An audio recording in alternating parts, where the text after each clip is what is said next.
Қайырлы күн.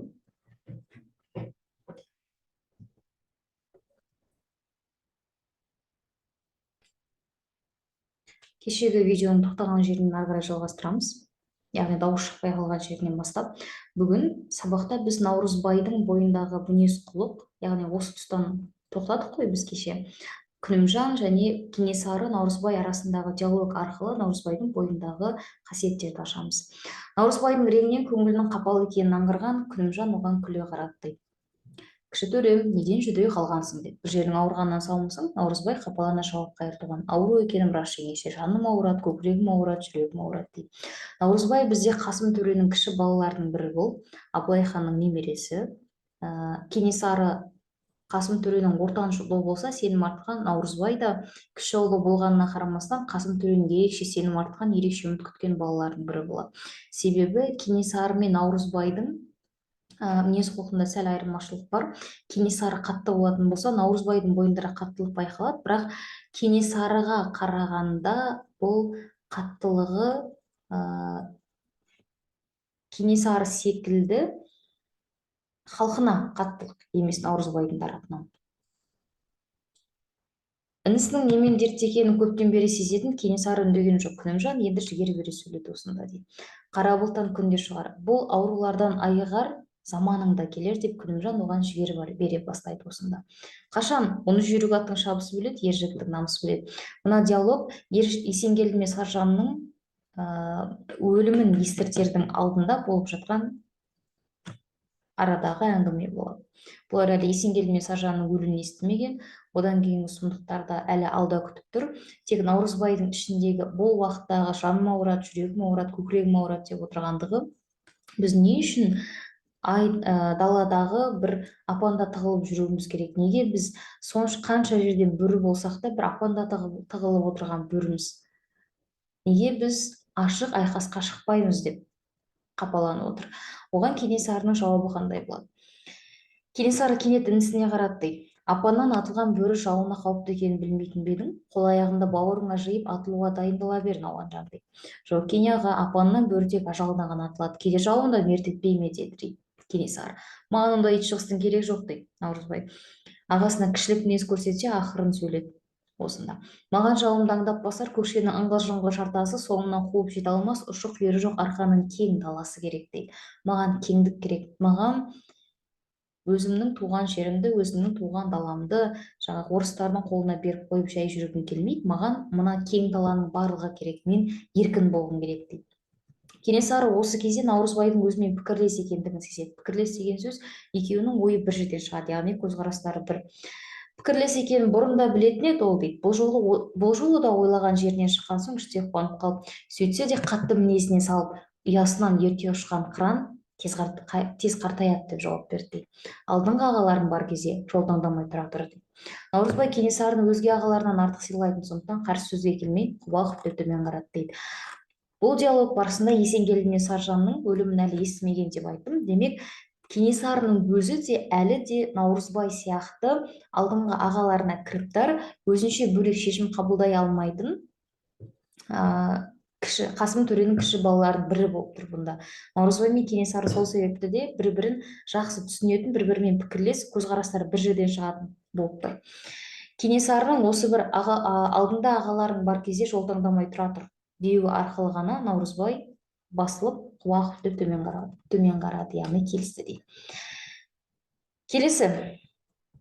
Бұдан кейін ары қарай Есенгелді мен Саржанның өлімі бұларға аян болады. Бұны Ағыбай мен Ержан арқылы сол қанды қырғынның ішінен аман қалған екі адам, жаңағы Кенесарының жақын досы, қолбасшысы Ағыбай мен Саржанның баласы Ержан екеуі келіп жеткізеді. Бұдан кейін Кенесары қатты өшігіп, ширығып жүреді. Бір жыл өтпей арада Қасым төрені өлтіреді. Қасым төрені ләшкер паруаншы шақыртып алып, қасында Бегдербек бар, екеуі бірге жоспар құрып, ақырында Қасымның басын алады. Қасымды қалай шақыртады? Қасымды Мәделі ханға бүкіл қылмыстың бәрін соның ойына жауып, біз ешқандай іс жасамадық, біз ештеңеге кінәлі емеспіз, бізге осындай бұйрықты берген Мәделі хан болатын. Ал сен бізге жақында, Қасымға айтады, сен кел, біздің қасымызға қосыл, біз бірге Мәделіханның жазасын берейік дейді. Сөйтеді де Қасым төрені алдап шақыртып, өзі 1 жыл бойы мына екі бірдей арыстай ұлынан айырылып қалғаннан кейін шөгіп қалған қарт амалсыз көніп келіп, ақырында басынан айырылады. Кенесары мен Наурызбайдың ширыққаны, бұрынғы ширыққаны ширыққан, енді одан бетер кектеніп, ештеңеге қарамастан қарсылықты бастайды. Сонда Наурызбай мен Кенесары бастаған көтеріліс тек қана Ресей патшалығына, ақ патшаға қарсы күрес болған жоқ.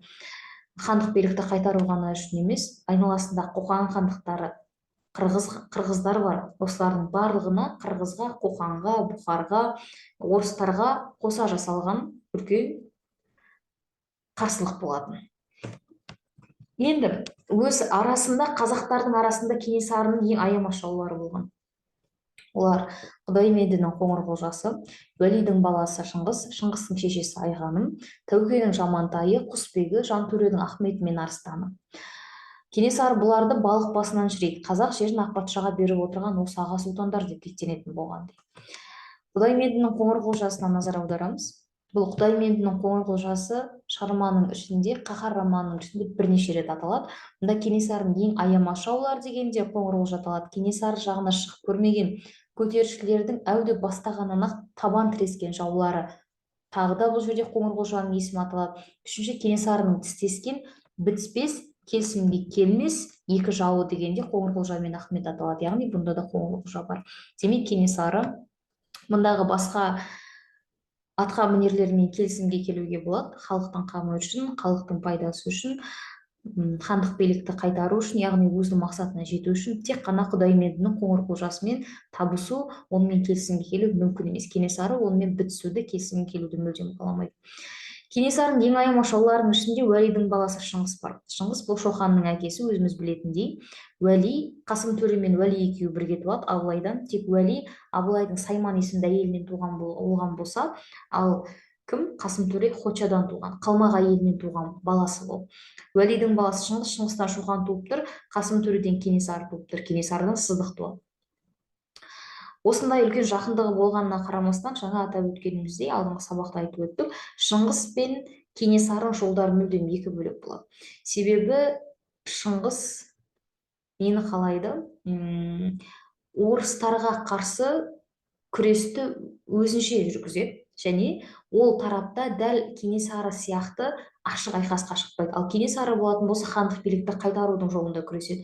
Шыңғыс ол хандық билікті қайтарудың мүмкін еместігін таниды. Яғни бұл шындықты мойындайды да мүлдем бөлек саясат жүргізеді.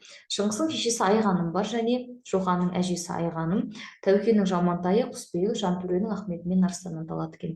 Мұндағы Ахмет пен Арыстан бұлар да Кенесары үшін ең бітіспес жауларының қатарында аталатын кісілер болып табылады.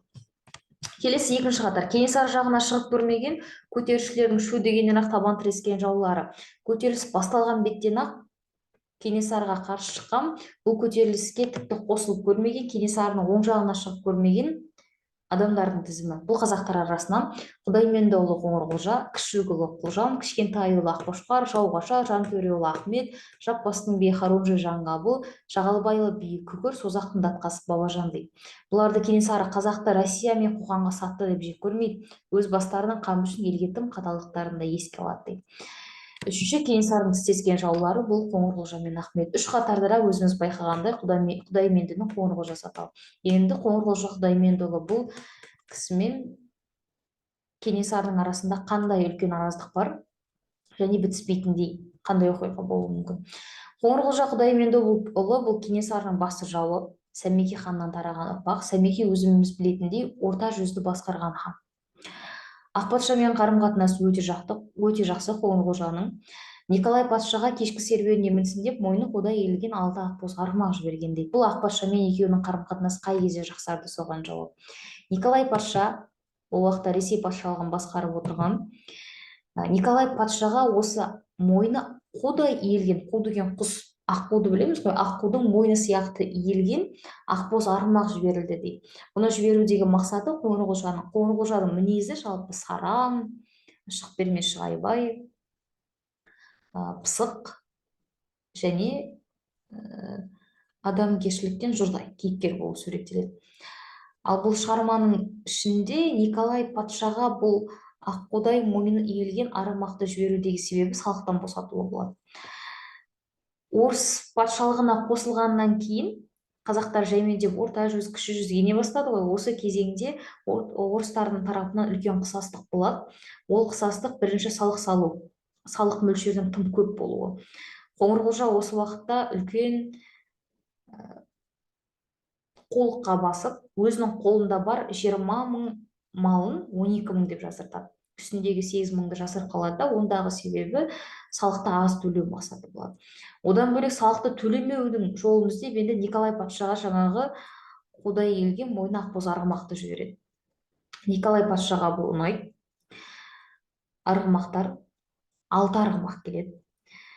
Сонымен Николай патша Ақмола округінің қазақтары 40 жылға дейін салықтан босатылсын деген арнаулы указ шығарады.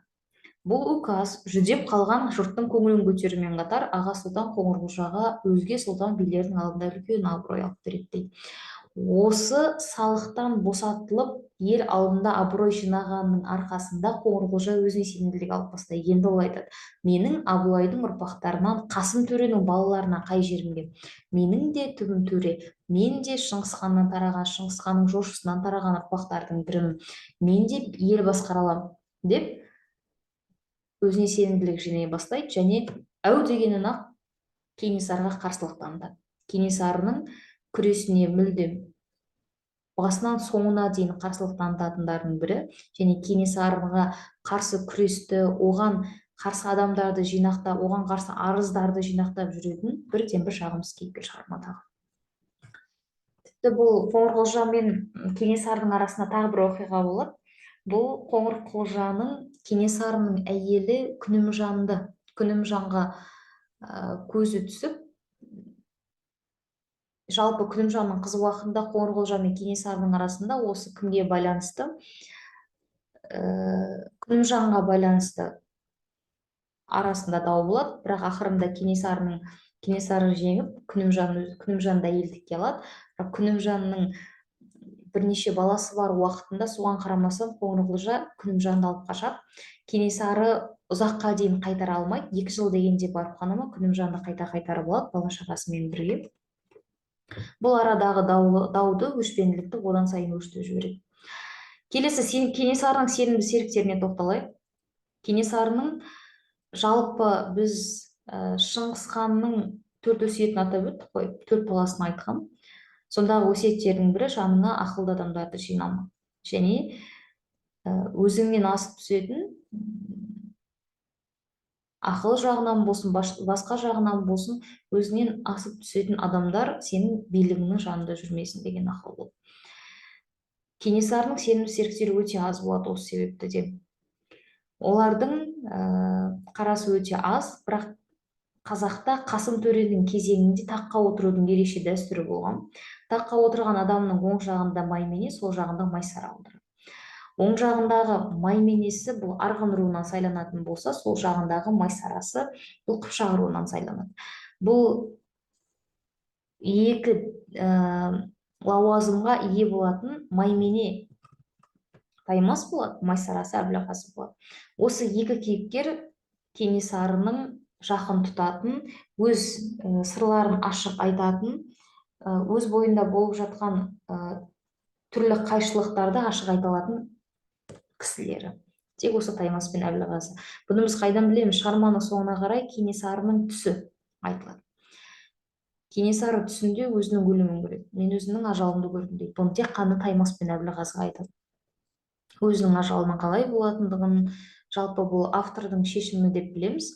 Автор Кенесарының өлімінің қалай болатындығын осы бір түсі арқылы береді және түсі арқылы бізге сілтеме жасайды. Кенесарының жалпы көтерілісінің соңы қалай аяқталатындығын, оған кімдердің қатысы болатындығын, қырғыздардың қаншалықты қатысы бар және ол қалай жүзеге асатындығын бәрін осы Кенесарының түсі арқылы жеткізіп береді. Таймас пен Әбілғазы бұдан да бөлек Кенесарының жанында бөлек рөл атқаратын болса, халық ішінде бөлек өзіндік рөлі бар. Таймас, Ожар, Сейтен секілді жалпы бөлек кейіпкерлер аталатын. Мына Кенесарының жанынан бөлек өтіп жататын оқиғаның ішінде де Таймас пен Әбілғазылар маңызды рөл атқарады. Одан бөлек біз қазір атап өтуіміз керек Кенесарының баласы Сыздық. Кенесарының баласы Сыздық бұл Кенесарының дәл Қасым Төре кезінде Наурызбай мен Кенесарынан қалай үміт күтіп, қалай олардан өжеттілік байқады, дәл сол сияқты Кенесары да үміт күтетін баласы Сыздық болады. Сыздықтың бар болғаны 5 жасқа толған кезінде Кенесары оған үлкен сынақ береді.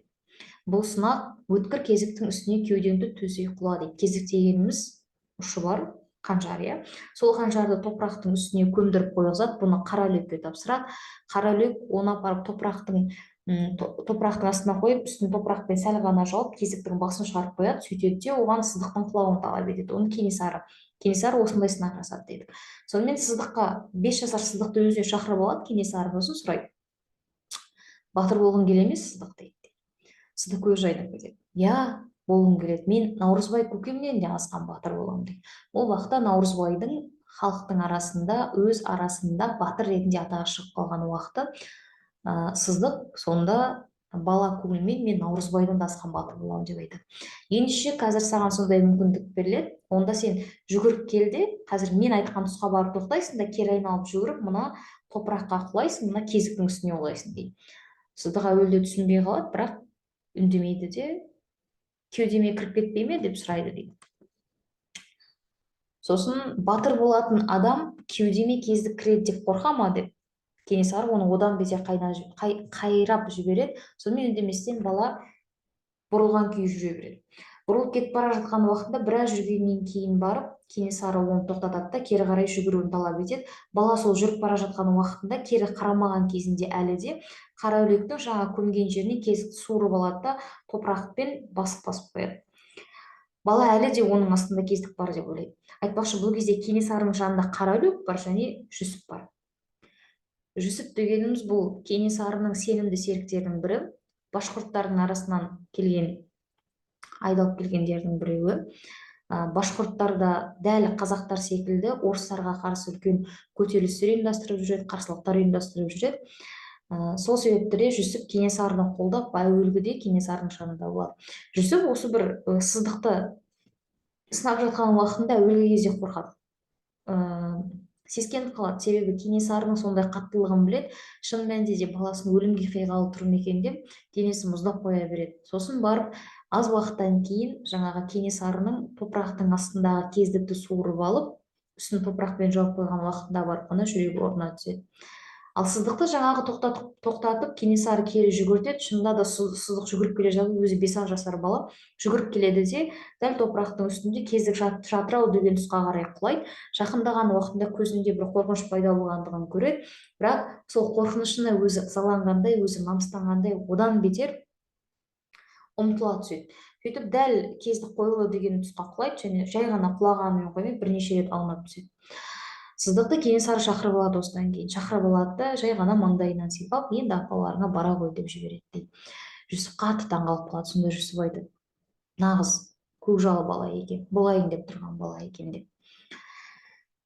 Сонымен бұл жерде Абылайдың түсі айтылады. Абылайдың түсінде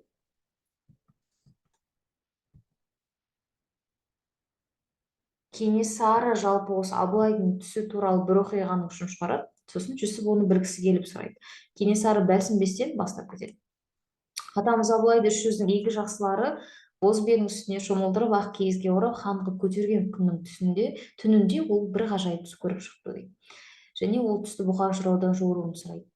Астында жалын құйрық жүйрігім бар дейді. Абылайдың айтып отырғаны. Жалын құйрық Абылайдың жүйрігі, Абылайдың тұлпары. Сарыарқада серуендеп келе жатыр едім депті Абылай хан. Алдымнан бір арыстан тұра қашты. Қуып жетіп алдаспанымен ішін жарып жіберіп едім, арыстанның ішінен бір жолбарыс шықтыра тұра жөнелді. Жолбарысты да қуып жетіп аш бауырынан орып жіберіп едім, ішінен бір көкжал қасқыр шыға келді де тұра қашты. Көкжал қасқырды қуып жетіп ішін тіліп жібергенімде одан бір қызыл түлкі ата жөнелді. Қызыл түлкіні де қуып жетіп қарны осып қалғанымда ішінен құрт, құмырсқа, бақа, шаян, жылан, кесіртке ақтарыла түсті. Бірақ бұлар менен қашпап, бәрібір жынай келіп атымның сауырына шалына жабыса бастады. Шошынғанынан айғайлап жіберіп оянып кеттім. Жолыңай шозы түсімнің жаралым, депті Абылай хан дейді. Бұны Бұхар жырау былай түсіндіріп береді. Жалын құйрыққа мінгенің бұл хан тағына мінгенің. Сол күні түнде көріп отырған түсі ғой. Ал алдыңнан арыстан қашатын болса, сенен арыстандай айбарлы ұл туады екен дейді. Арыстанның ішінен жолбарыс шыққан болса, ол қайратты, жолбарыстай қайратты жүйрікті сенің ұрпағың болады екен, немерең болады екен. Жолбарыстан туған шөберең де көкжал қасқырдай жүректі жаратылады екен. Ал көкжал қасқырдың баласы 4-ші ұрпағым қызыл түлкідей заманына қарай қу тәсіл қой береді екен дейді. Ал қызыл түлкіден әрі кетте тараған тұқымың бақа, жаян, құрт, құмырсқа, жылан, кесіртке секілді уақтанып майдаланып кетеді екен деп жауап беріпті дейді. Енді Кенесары ары қарай осы тарқатады. Абылай ханнан туған арыстандай айбарлы ұл бұл Қасым төре дейді. Кенесары өзінің әкесін айтады. Арыстанның ішін жарып шыққан жолбарыс бұл Кенесарының өзі. Жолбарыстай қайратты жүректі болады екен деді. Жолбарыстың ішінен шығатын көкжал қасқыр бұл Сыздық. Сыздықтан туатын Жүніс деген бала бар, кейін бұл Жүніс қызыл түлкі. Яғни заманына қарай қызыл түлкідей әрекет ететін, қу тәсіл қой келетін. Ал қызыл түлкіден әрі қарай тараған тұқымың бақа, жаян, құрт, құмырсқа, жылан, кесіртке секілді уақтанып кетеді дейді. Одан кейінгі ұрпақтары осы жылан, кесіртке секілді уақтанып, майдаланып, өз сөзінде өз тұрмайтын, уәдесіне берік емес ұрпақтар болады деген екен дейді. Енді бұл Жүсіп пен екеуінің арасындағы диалог тұсында Кенесары оны өзінше жориды, Абылайдың түсін. Абылайдың түсінде айтылып отырған мына оқиғалар, яғни жолбарысты өзіне теңеді, арыстанды өзінің әкесі Қасым төреге теңеді, жолбарыстың ішінен шыққан көкжал қасқырды Сыздыққа теңеді, көкжалдың ішінен шығатын түлкіні бұл Сыздықтың баласы Жүніске теңеді. Бұл Бұхар жыраудың болжауы болатын. Ал Кенесары айтады, меніңше мен былай ойлаймын. Абылайдың алдынан жүгіре шыққан бұл арыстан Абылайдың баласының тұсында, яғни Қасым төренің тұсындағы халық бұлар. Олар арыстандай айбарлы еді ғой дейді. Арыстанның ішінен жарып шыққан жолбарыс бұл менің кезегімде халықта өте қайсар, жолбарыстай жүректі дейді. Ал енді жолбарыстан кейінгі көкжал қасқыры бұлар да жай халық болмайды. Бұл кезеңдегідей халықтың ниеті, пейілі, дәл жалпы батырлығы көкжал қасқырдан кем түспейтін болады дейді. Әлі де қайсар, қайратты болады. Ал одан кейінгі менің Жүністің ұрпақтары, яғни шөбер немерелерінің кезеңіндегі халық сол қызыл түлкідей қу болуы мүмкін дейді. Бұған Жүсіп өзінің қарсылығын білдіреді. Бұл сенің атаң Абылайдың көрген түсі, ол оның ұрпақтарына ғана қатысты. Ал сен айтып отырған нәрсеге мен келіспеймін, себебі халық қай кезде де бір, халықтың көңілі де, ниеті де, батырлығы да, жалпы бойындағы қабілет қарымы да сол күйінде қалады деп өзінің қарсылығын білдіреді. Жүсіп пен екеуінің арасы қай кезде ажырайды Кенесарымен? Жүсіп башқұрттардың арасынан қашып келген кісі дедік қой. Жүсіп оған дейін Кенесарға деген көңілі өте жақсы болады, көзқарасы. Және Жүсіп айтады, мен сол кезіндегі арманымды осы қазақ даласынан таптым, мен сендердің қастарыңда болам деп айтады да. Біраз уақыт өткеннен кейін көтерілістің соңғы тұстарына, көтерілістің соңғы жылдарына келген кезде Жүсіптің бойынан үлкен өзгерістер байқалып бастайды. Кенесары бір күні оны анықтап біледі де, Жүсіптің қасына жақындап келген кезінде Жүсіптің мұңайып отырғандығын көреді.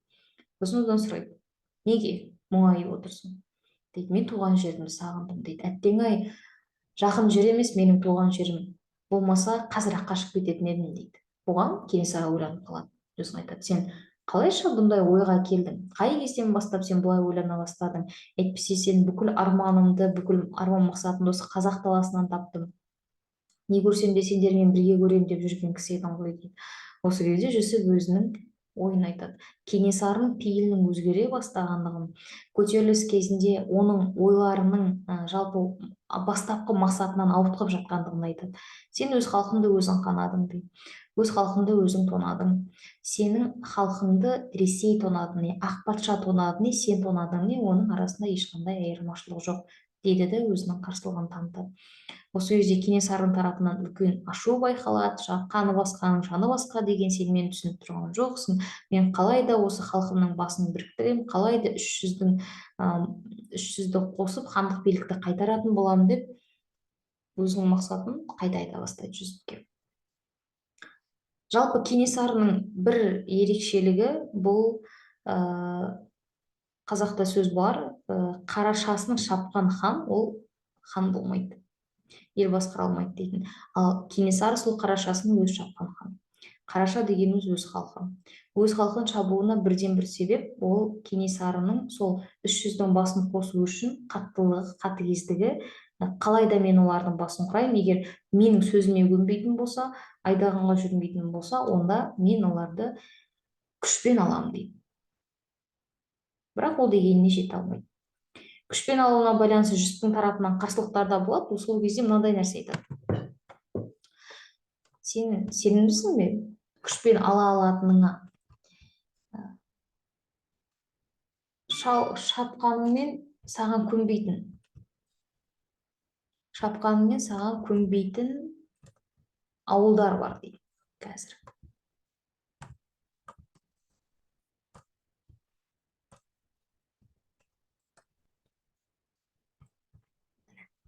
Мүмкін қорыққаннан еретін шығар. Айтқаныма көнгісі келмейтін елді дегенмен қорқытып жүргіземін деп сіз де айтып тұрған жоқсыз ба? Қайдан білесіз, жаппас руының қарашысы сізге ергісі келген шығар.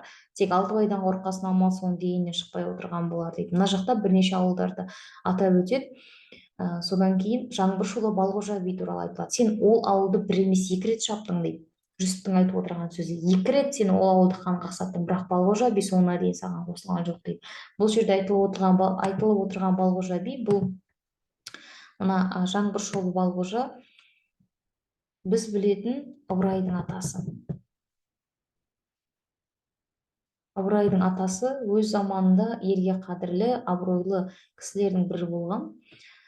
Сол Балғожа бидің ауылын Кенесары 2 рет шабады, бірақ екеуінде де ол Балғожа биді өзіне бағындыра алмайды. Енді бұдан бөлек қандай кейіпкерлер аталады? Сыдықты атап өттік, Жүсіп туралы қозғадық. Мына диалогтан кейін Жүсіп көп ұзамай жоқ болады, қашып кетеді. Бұны Кенесары байқаған уақытында біраз уақытқа дейін түңіліп, көңіл күйінде біраз өзгерістің болғандығы байқалады. Жүсіп туралы айдыныма қонған аққу едің, айдыным лайланайын деген шығар, егер сен ол көлден ұшып кеткен болсаң. Тек ең болмаса бір ғана тілейтінім Бессон тиіннің қарамағына барып қосылмасаң екен дейді. Бессон тиін деп отырған ол Вишновский шатаспасам, солардың барып отрядына қосылмаса болды деп тілейді тек Кенесары. Сөйтеді де Жүсіп сол кеткеннен мол кетеді. Одан бөлек Әшірап атты кейіпкер бар. Әшірап бұл да башқұрт халқының перзенті. Башқұрт халқының ұлы батыры Салауат Юлай бастаған ұлт-азаттық көтеріліске қатысқан зеңбірек құя білетін жігіт. Бұл Кенесарының қолына түскен көзір есепті болады. Себебі Әшіраптың бір ерекшелігі ол зеңбірек құя біледі және өте ақылды стратег мықты. Мына Ақмола бекінісін алу барысында Кенесарыға үлкен көмек көрсететін, Ақмола бекінісін алудың жолын көрсететін бірден бір кісі осы Әшірап болады. Себебі Кенесарының қолындағы әскер санының әлі келсе де бетпе-бет шығанды әскермен бетпе-бет шығатын болса алуы мүмкін, бірақ Ақмола бекінісіндегі мына зеңбіректер бұл Кенесарының әскері төтеп бере алатындай күш болған жоқ. Сондықтан Кенесарының жеңілуі ол анық нәрсе. Егер стратегия болмағанда Әшірап құрған. Бірақ Әшіраптың құрып берген стратегиясы бұл Кенесарының бойындағы бір қызық сезімді оятады. Кенесары Әшірапқа риза болады, бірақ сөздің соңында жалпы Әшірапқа сездірмейді, бірақ ішінен қалайша Қарашадан шыққан қарапайым бір жігіт, башқұрттың қарапайым бір баласы менен ақылды. Қалай ол осы нәрсені ойлана алды деп таңғалып қалады. Әшірап Кенесарыға Ақмола бекінісін өзі бұрынға алып жүрген бекіністеріндегідей жоспарсыз басқа жоспарды жасау керек екендігін ескертеді. Себебі Ақмола бекінісі ол жай бекініс емес. Ол өте мықты сол уақыттағы мықты қарулармен қаруландырылған және оңайлықпен алына қоймайтын бекініс екендігін түсіндіреді және оның стратегиясы бойынша бұл басты көзір қараңғылық түскен уақытта шабуыл жасайды және мына жебелерге от тастап жаңағы бекіністің ішіне түсіру арқылы солай Ақмола бекінісін ала алады. Бірақ Кенесарыға бұл Ақмола бекінісі жайдан жай келмейді. Ақмола бекінісін алу барысында бұл бас қарадан айырылып қалады. Және осы уақытта Төлебай ерекше көзге түседі. Жеке батыр деген аталады. Одан бөлек негізі Кенесары біраз шығынға ұшырайды. Енді Әшіраптың өлімі қалай болады? Әшірап осы оқиғадан кейін көп уақыт өтпей ақ 3-4 күннің ішінде қайтыс болады. Қайтыс болатын себебі Кенесарының Қараүлек деген жендеті бар. Қараүлек бұл Кенесарының бас жендеті. Жендет деген сөз бұл сол Кенесарының жалпы хандардың барып кел шауып кел адам өлтіруге жұмсайтын басты адамдары. Қараүлектің тағы бір ерекшелігі ол құлақ естімейтін, сөйлей алмайтын мылқау болады. Тек қана Кенесарының айтқанын ғана орындайды, өлтір деген адамын өлтіреді. Тек Кенесарының ғана бұйрықтарына жүріп тұрады. Кенесары соңғы сөзінде Әшірап туралы Әшіраптың ісін тындыр деп айтады. Бірақ ондағысы Кенесарының айтқысы келгені Әшіраптың одан кейін енді Ақмола бекінісін алудың жолын Кенесарға ол бұрап берді ғой. Әшірап дандай істеп кетпесін, оны орнына қой деген сөзі болады. Бірақ оны Қараүлек дұрыс түсінбейді. Сөйтеді, мына зеңбірек құюдың істерімен жүрген кезінде орманда Әшіраптың үстіне үлкен ағаш құлатып өлтіреді Қараүлек. Кенесары әуелі кезде шашиды Әшіраптан айырылып қалғанына, себебі Әшірап өте ақылды. Әлі де Кенесарыға біршама бекіністерді алу үшін, мақсатына жету үшін Әшірап секілді адамдар керек болады. Әшірапты арулап жерлейді. Азаматым, мені кешір, менен болды қателік, мен Қараүлекке дұрыс түсіндіруім керек еді, Қараүлек менің сөзімді түсінбей қалды деп кешірім де сұрайды. Бірақ 2-3 күннің ішінде бұл өлім туралы ұмытып кетеді. Bir жағынан Кенесары ішінен бұның дұрыс болған, мүмкін дұрыс болды деп те қабылдайды. Себебі Әшірап Кенесарыдан жаңа айтқанымдай Қарашадан шыққан, бірақ Кенесарыдан ақылды болғандықтан да Кенесарының сол жағына шыққан. Кенесары қатты ұната бермейді. Сондықтан да бұл өлім тез ұмытылады. Одан бөлек Генс атты кейіпкер бар. Генс пен Перовский бұл Кенесарыны қолдайтын генералдар.